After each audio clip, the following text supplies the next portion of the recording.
تو یہ شاعر ہے. اب رہا اردو کو کیا فائدہ پہنچا شاعری سے، تو غالب اگر نہیں ہوتے تو پھر اردو کیا ہوتی؟ میر انیس، میر دبیر، مرزا دبیر، چکبست، فراق گورکھپوری، آج کے زمانے کے جو شاعر ہمارے جون ایلیا ہے، راحت اندوری صاحب تھے، یا بشیر بٹ صاحب تھے، ندا فاضلی صاحب تھے، علی سردار جعفری، کیفی اعظمی، ان کا بڑا کردار رہا. ان کے بغیر تو اردو کا تصور بھی نہیں کیا جا سکتا نا، غالب کے بغیر اور میر انیس کے بغیر. اور بہت سے جو اساتذہ ذوق وغیرہ تھے، داغ دہلوی. تو اردو کی طرف ہاں، مگر اس بات سے ایگری نہیں کرتا کہ مشاعرے سے کوئی اردو کو فائدہ پہنچتا ہے. جی، ابھی جو بات آتی ہے کہ مشاعرے کیوں کیے جاتے، تو کچھ لوگوں کا یہ کہنا ہے اگر مشاعرے نہ کیے جائے تو جو اردو کو فروغ مل رہا ہے وہ اردو ختم ہو جائے گا. کیا دیکھیے ایسا؟ مشاعرے تو اداس چہروں پہ ایک تھوڑی سی رونق لانے کے لیے کیے جاتے ہیں، اردو کو فروغ کے لیے نہیں، بلکہ اس سے کوئی اردو زبان کو کوئی فرق نہیں پڑے گا، بلکہ اردو کے اندر جو لوگ آ کر آپ کے بیٹھ رہے ہیں اس زبان کو سامنے، اگر آپ اچھی شاعری کریں گے، اچھا شعر پڑھیں گے تو وہ ضرور اپنے ساتھ لے کے جائیں گے. آج کی شاعری ہوتی ہے اخبار کی کٹنگ. صبح کسی لیڈر نے کوئی جو بیان دیا، شام میں وہ شاعری بنا کے شعر میں پڑھ دیا گیا، تو وہ کوئی بہت دنوں اس کی عمر نہیں ہوتی.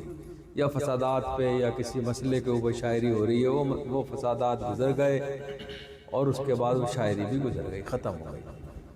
جیسے ہندوستانی فلموں کا معاملہ آج کل چل رہا ہے کہ جتنے دن فلم چلتی ہے اتنے دن ہی اس کے گانے چلتے ہیں، ہے نا. اسی طرح وہ شاعری کے جتنے دن وہ تاثر رہے گا اس مسئلے کا جو اس نے باندھا ہے شعر، اتنے دن وہ شعر زندہ رہے گا. عشق اور محبت پر جو سب سے زیادہ کنٹرول رہا ہے وہ شاعروں کا رہا ہے. ایک طریقے سے یہ مان لیجئے کہ انہوں نے پیٹنٹ کروا لیا ہے. نہیں ایسی بات ہے، عشق اور محبت دونوں ہی ہر انسان کی. ابھی ایک صاحب نے عشق محبت کی دکان کھولی ہے، وہ دیکھیے اور ان سے میں پہلے ہم نے سننے میں آیا دکان کہ آپ کھول نے لیا. کہا تھا کہ محبت کی دکان جس نے کھولی ہے اور جس کا پیٹنٹ ہے وہ بغل سے کترا کر چلے جاتے ہیں اور پوچھتے بھی نہیں. کیا بات صحیح ہے؟ بات بالکل صحیح ہے. دیکھیے ہم بھی محبت کی دکان کھولے ہوئے ہیں. ہم ایک شاعر کی حیثیت سے پورے 40-45 سال پہ ہم صرف شاعری محبت اور ایکتا کے اوپر کرتے رہے، دیش کی ایکتا، اکھنڈتا اور قومی یکجہتی اور محبت کا پیغام اپنی شاعری کے ذریعے، اپنے گیتوں کے ذریعے دے رہے ہیں. مگر ایمانداری کی بات یہ کہ اس وقت محبت کی دکان جو صاحب لے کے چل رہے ہیں، جی، اس دکان میں انہی کے لوگ چھوڑ کے بھاگ رہے ہیں نا. کیوں نہیں رک رہا اس دکان کے اندر؟ کیوں نہیں جاتے اس کے اندر؟ اس کو سپر مارکیٹ کیوں نہیں بنا رہے؟ آپ کی دکان سے آپ کے لوگ کیسے یعنی نوکریاں چھوڑ کے یا جاب چھوڑ کے بھاگ رہے ہیں؟ یہ سوال ہے کہ کہاں ہے اس محبت کی دکان کا اثر اور کیوں نہیں؟ کنٹرول نہیں ہے. آپ کے پاس کسی کو محبت کرنے کا سلیقہ سے، یعنی وہاں پروفیسر نہیں ہے محبت کا، ایک معمولی لیکچرار ہے وہ بھٹکا دیتا ہے. محبت تو ہر انسان کے اندر قدرتی طور پر پائی جاتی ہے. محبت نہیں ہوتی یہ دنیا نہیں ہوگی، محبت نہیں ہوگی تو زندگی کا تصور ہی میں سمجھتا ہوں کہ ادھورا ہے. ہم جیسے لوگ تو یہی محسوس کرتے ہیں کہ محبت کے بغیر کوئی نہیں. آپ جتنی نفرت کی باتیں کر رہے ہیں لوگ، وہ اپنے گھر جاتے ہیں تو اپنے بچوں سے محبت کرتے ہیں، اپنے ماں باپ سے محبت کرتے ہیں، اپنے بیگم سے محبت کرتے ہیں، اور بھی ان کے رشتہ دار ہوں گے اور بھی ان کے لوگ ہوں گے جن سے وہ پیار اور محبت کی بات کرتے ہیں. باہر آتے ہیں تو نہ جانے کیوں ان کو کیا دورہ پڑتا ہے کہ وہ پھر وہ نفرت کی بات کرتے ہیں. یہ ڈپلیکیٹ ہے. ہوا جو ہے وہ ہمیشہ آگ کو بھڑکاتی ہے، لیکن جو آپ نے جس ہوا کا ذکر کیا ہے کہ کوئی بچنے کا نہیں ہوا سے، سب کا پتہ جی سب کا پتہ جانتی ہے، تو اس طرف آگ لگانا ہے ہوا جانتی. وہ ہوا جانتی ہے. کیا یہ شعر آپ نے آج جو دنیا میں آگ لگی ہوئی ہے، کیا آپ کا اشارہ ادھر ہے؟ کیونکہ وہ ہوا جو آپ چلا رہے ہیں اس کو پتہ بھی سب کا معلوم ہے اور وہ آگ لگا رہی ہے. پہلے کی ہوائیں جو چلتی تو آگ کو بھڑکاتی تھی، لیکن آپ کی ہوائیں پتہ بھی جانتی ہیں اور آگ لگا بھی رہی ہیں. کیا یہ آج جو دنیا میں چل رہا ہے اس کی طرف آپ کا اشارہ ہے؟ دیکھیے دنیا تو بنائی اس لیے گئی ہے آگ لگانے کے لیے. آگ لگائیں، آگ لگائیے اور آپ خود ہی بجھائیے. آپ ہے نا، آپ بچ نہیں سکتے کسی بھی طریقے سے. ہر گھر میں آگ لگی رہتی ہے، محسوس کریے آپ. کوئی برتن ٹوٹ گیا آپس میں لڑنے لگے، کوئی بات گڑبڑ ہوئی جائیداد پر لڑنے لگے۔ تو دنیا نے تو نفرت و محبت دونوں ساتھ ساتھ چلتی ہیں، اور جس ہوا کا آپ ذکر کر رہے ہیں اس ہوا سے گھبرانا نہیں چاہیے۔ دیکھیے میرا ہمیشہ ماننا ہے یہ سب ہوائیں ہیں، یہ آندھیاں ہیں، آندھی ہمیشہ بہت دنوں تک نہیں چلتی، تھوڑے دن چلتی ہے، اس کے بعد تھوڑا وقت چلتی ہے، اس کے بعد رک جاتی ہے۔ ہوا ہمیشہ چلتی رہتی ہے، ہوا کے رخ پہ ہمیں چلنا ہے، اور یہ موقع اچھا ہے ہم لوگوں کے لیے خاص طور کہ ہم اس ہوا کو پہچانیں کہ ہمیں کس طرف چلنا ہے، اور اپنی دشا نردیش کریں اور اس طرف نکلیں۔ اور وہ دشا ہے صرف تعلیم کی۔ مسلمانوں کے پاس صرف ایک ہی آخری ہتھیار ہے، وہ تعلیم کا ہے، شکشا کا۔ اس کے بغیر وہ اب اس ملک میں سروائیو نہیں کر سکتے۔ یا تو کوئی چھوٹے چھوٹے کام کریں، ہے نا، مثال کے طور پہ آئی ٹی آئی جو سکھاتا ہے آپ کو کہ پلمبر بنیے، فریج کا کام کریے، آپ ٹی وی کا کام کر لیجئے، آپ کمپیوٹر چلانا سیکھ لیں، یا تو اس طرف آ جائیں۔ ہاں تو وہ بہت بڑا کام ہے، اس کی بہت ضرورت ہے اس وقت دنیا کو۔ بڑے بڑے انجینئر فیل ہو رہے ہیں اس کے سامنے کہ ہم اگر ایک پلمبر کی ضرورت پڑ گئی تو ہم ڈھونڈتے ہی رہتے ہیں کہ آج 4 پلمبر کو بلائیں، اس میں سے ایک آتا ہے۔ یا تو پوری طرح اس طرف آ جائے یا پوری طرح تعلیم کی طرف آ جائے، یعنی کہ ایک پروفیشنل پلمبر اگر ہونا تو نہیں ملے گا۔ اچھا جی، لکھنؤ والوں نے تو اپنا دل آپ کو دے دیا ہے، آپ نے لکھنؤ کو کتنا دل دیا ہے؟ میرے پاس دل ہی نہیں بچا تھا دینے کے لیے، دل تھا تو چلا گیا بیچارہ، اب دوبارہ دل کوئی آئے گا تو پھر لکھنؤ کو دوں گا۔ اور لکھنؤ بہت پیارا شہر ہے، بہت ہی اچھے لوگوں کا شہر ہے۔ سب سے بڑی بات ہے کہ یہ بڑا دنیا میں مشہور شہر ہے۔ یہاں جب پلیٹ فارم پر قدم رکھتے ہیں تو لوگ مسکرانے لگتے ہیں، بقول آپ لوگوں کہ مسکرائیے کہ آپ لکھنؤ میں۔ تو مسئلہ یہ ہے کہ شہر کے بارے میں کیا کہا جائے، بزرگوں نے بہت کچھ کہہ دیا اس شہر کے بارے میں، ابھی بھی یہ نظر بد سے بچا ہوا ہے۔ یہ بڑی بات ہے کہ مختلف بھاشاؤں کے، مختلف تہذیب کے لوگ یہاں آ کے بسے ہیں، مگر لکھنؤ کئی بار آپ سے لکھنؤ آئے مشاعروں میں ملاقات ہوئی، کئی لوگوں نے کہا کہ جب آپ کی ملاقات ہو تو یہ ضرور پوچھیے گا کہ منظر بھوپال لکھنوی کب کہلائیں گے؟ میں آدھا لکھنوی ہوں، ہم لوگ کی محبت میں کوئی کمی ہے؟ نہیں، میں آدھا لکھنوی ہوں، میری سسرالی لکھنوی ہے۔ اسی لیے انہوں نے کہا کہ منظر بھوپال لکھنوی کیا میں رکھ سکتا ہوں؟ میں نے کہا میں اجازت لے لوں گا۔ بالکل رکھیے۔ دیکھیے شاعر جو ہوتا ہے وہ قوم کی امانت ہوتا ہے، کوئی بڑا شاعر، میں تو نہیں، میں چھوٹا موٹا شاعر ہوں، مگر مجھ سے بہت بڑے بڑے شاعر لکھنؤ میں موجود ہیں آج کی تاریخ میں بھی، اور ان کا کوئی ایک شہر ہوتا نہ ان کا کوئی ملک ہوتا۔ میں تو ملک بھی بولوں، وہ تو کسی بھی ملک میں جائیں گے نمائندے اپنے ملک کے رہیں گے، کتاب ہندوستان سے آئے، مگر وہ بات پوری دنیا کی کرتا ہے شاعر، ہے نا، اسے کوئی مقصد نہیں ہے کہ صاحب میں کسی مسئلے کو، میرا ایک شعر ہے کہ آ جائے گا جب وقت تو مہلت نہیں دے گا، اے بگڑے ہوئے لوگوں سدھر کیوں نہیں جاتے، اللہ میرے ملک، کیا اللہ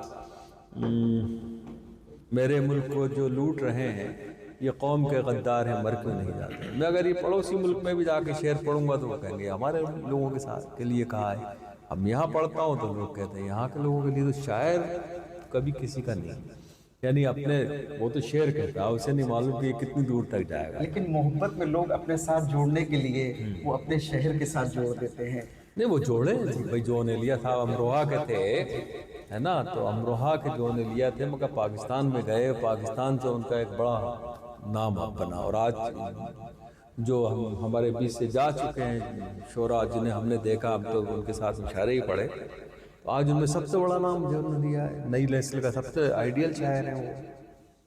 تو یہ تو ہیں پاکستان کے، مگر جو نے لیا کے وہ ڈرامے یہاں ہو رہے ہیں، جو نے لیا کے اوپر سیمینار یہاں ہو رہا ہے، وہ ہمارے غیر مسلم بھائی کر رہے ہیں، تو یہ بڑی بات ہے۔ شاعر کسی ایک بھاشا کا یا وہ نہیں ہوتا، ہم کبیر کو بھی مان رہے ہیں، ہم تلسی داس سے کوئی پڑھ رہے ہیں، ہم رامائن کا ترجمہ بھی اردو میں پڑھ لیتے ہیں، ہر چیز تو پڑھتا ہے شاعر ادیب سب، تو کس کی ہے ہمیں اس سے کوئی مطلب نہیں، ہمیں تو اس کی شاعری سے مطلب ہے۔ یا پروین شاکر ہیں، یا احمد فراز صاحب، یا آپ کے مجروح سلطان پوری ہیں یا فیض احمد صاحب ہیں یا کیفی صاحب ہیں، یہ کوئی ایک شہر یا ایک پہچان نہیں، یہ پورے اردو ادب کی ہے، جہاں اردو زبان پڑھنے والے، سمجھنے والے اور بولنے والے ہیں وہاں یہ شاعر موجود ہیں۔ آج کا نوجوان اگر جو خواہش میں ہے کہ آپ کی طرح آپ کی راہ پکڑ کر چلے اور مشاعروں میں شرکت کرے، شعر و شاعری کرے، تو اس کے لیے کوئی میسج، کوئی اس طرح کی بات جو وہ ایک معیاری شاعر بن سکے، وہ ہم چاہیں گے کہ آپ اس چینل کے ذریعے پہنچائیں۔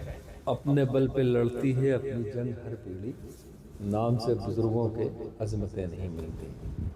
سب سے بنیادی کام ہوتا ہے شاعری میں کہ پہلے تو آپ تمام اپنے اساتذہ کی اور اپنے عہد کے جو اہم ترین شعراء ہیں، جہاں آپ سانس لے رہے ہیں جس عہد میں، ان کو اچھی طرح پڑھیں، ان کا مطالعہ کریں، ان کی کتابیں دیکھیں، ان کے بارے میں سوچیں کہ انہوں نے یہ شعر کیوں کہا۔ میں اکیلا ہی چلا تھا جانب منزل مگر لوگ ساتھ آتے گئے اور کارواں بنتا گیا، یہ کیوں کہا گیا، کس وجہ سے یہ شعر کہا گیا اور کیا ماحول تھا اس زمانے میں۔ سب سے بڑی بات ہے کہ وہ اپنے عہد کا مشاہدہ کریں اور اپنے گزرے ہوئے لوگوں کا مطالعہ کریں۔ بغیر مطالعے کے، بغیر اسٹڈی کے شاعری کرنا میں سمجھتا ہوں آسان کام نہیں ہوتا۔ پھر اس کے بعد وہ شعر کہیں اور شعر اس طرح کہیں کہ دور تک ان کا وہ شعر کہیں، یہ نہیں کہ صاحب سے فیس بک پہ ڈالنے کے لیے یا ٹویٹر پہ ڈالنے کے لیے یا انسٹاگرام پہ اپنی شاعری ڈالنے کے لیے، وہ ان کی عمر زیادہ ہے۔ جب آپ اچھی شاعری کریں گے تو لوگ متوجہ ہوں گے۔ جب ہم لوگوں نے شاعری کرنا شروع کری تھی، میں نے اس زمانے میں اردو کے چھوٹے چھوٹے اخبار اور رسالے نکلتے تھے، اس میں چھپنا بھی مشکل ہو جاتا تھا ہم، مگر دھیرے دھیرے دھیرے دھیرے 2-4 سال 5 سال بعد ایسا لگا کہ لوگوں نے تھوڑا سا کسی کا نہ تو یہ سہارا تھا ہمارے پاس، ہاں، یا کوئی آرٹیکل اخبار میں چھپوانے کے لیے بھی بڑی جدوجہد ہوا کرتی تھی۔ آج سوشل میڈیا کی وجہ سے تو سب لوگ ہر آدمی شاعر ہو گیا، ہر آدمی صحافی یہ ہے، ہر آدمی لیڈر ہے، صبح سے شام تک دیکھ لیا بندی کر لی وہ ہو گیا شاعر۔ ایک ذاتی ہمارا سوال آپ سے ہے کہ بچپن سے جوانی تک یہ کہا جاتا ہے کہ شعر و شاعری کی طرف مت جائیے، عشق ہو جائے گا۔ پھر شادی کے بعد بیوی کہتی ہے کہ شعر و شاعری کی طرف مت جائیے، کسی اور سے عشق ہو جائے گا۔ لیکن جب دور بیٹھے رہیے تو دوری لگتی، لیکن جب اس شعر و شاعری کے نزدیک کوئی آتا ہے تو جیسے میگنیٹ نہیں ہوتا ہے تو کھینچا چلاتا، پھر اس سے جدا نہیں ہو پاتا۔ ایسی کیا کشش ہے شعر و شاعری میں؟ ہمارا بچپن تو بڑا مشکل تھا، اس طرح گزرا ہے بچپن کے کھلونے نہ ملے، جی آپ کا شعر جو ہے، اور جوانی میں بڑھاپے سے ملاقات ہوئی۔ ہمیں پتہ ہی نہیں چلا کہ عشق کیا چیز ہے، ہمیں پتہ ہی نہیں چلا کہ پیار کیا چیز ہے، ہمیں پتہ ہی نہیں چلا کہ محبت کیا ہے۔ ہم نے محبت کی اس زمانے کے سیاسی لوگوں سے، مراد آباد کے فساد سے، گجرات کے فساد سے۔ ہمارے سامنے آتنکواد کا ایک بڑی تصویر چل رہی تھی، اس کے اندر مختلف رنگ نظر آ رہے تھے، تو ہمیں فرصت ہی نہیں ملی عشق کرنے کی۔ اب بڑھاپے میں ہم سے کون عشق کرے گا اور ہم کس سے کریں گے؟ اور عشق کے بغیر زندگی ادھوری ہے۔ میں نے ایک بار اور بھی کہا، عشق کریے، عشق کرتے رہو، میرا تو ٹریگ لائن ہے، عشق کرنا ہی ہے۔ اچھا، عشق کو روکنا نہیں چاہیے۔ میرا ماننا یہ ہے کہ اگر کوئی بچہ عشق کر رہا ہے اور دیکھ رہے ہیں آپ، تو آپ روکیں گے تو وہ اٹھے گا نہیں، بلکہ ضد میں پھر اور اس سے عشق کرے گا۔ تو عشق تو خود بخود ہو جاتا ہے، یہ گھر واپسی والا کھیل نہیں ہے۔ کون سا جہاد ہے ان کا؟ لفظ جہاد۔ تو یہ لفظ جہاد سے نہیں رکنے والا عشق، عشق کسی کے باپ سے بھی نہیں رکنے والا۔ آپ کا خاندان بکھر جائے گا مگر عشق ہمیشہ زندہ رہے گا۔ اور عشق میں سمجھتا ہوں ماں باپ کو کمپرومائز کرنا چاہیے، یا بزرگوں کو، کہ بھائی ٹھیک ہے آپ انسان سے تو کر رہا ہے۔ اب آسمانوں سے آنے والا کوئی نہیں ہے، واہ، اب آسمانوں سے آنے والا کوئی نہیں ہے، واہ، اٹھو کہ تم کو جگانے والا کوئی نہیں سبحان ہے، اللہ، اٹھو کہ تم واہ، کو جگانے سچ والا کوئی نہیں ہے، محافظ اپنے ہو آپ ہی تم یہ یاد رکھو محافظ اپنے ہو آپ ہی تم یہ یاد رکھو پڑوس میں بھی بچانے والا بہت عمدہ. کوئی نہیں ہے پڑوس میں بھی بچانے والا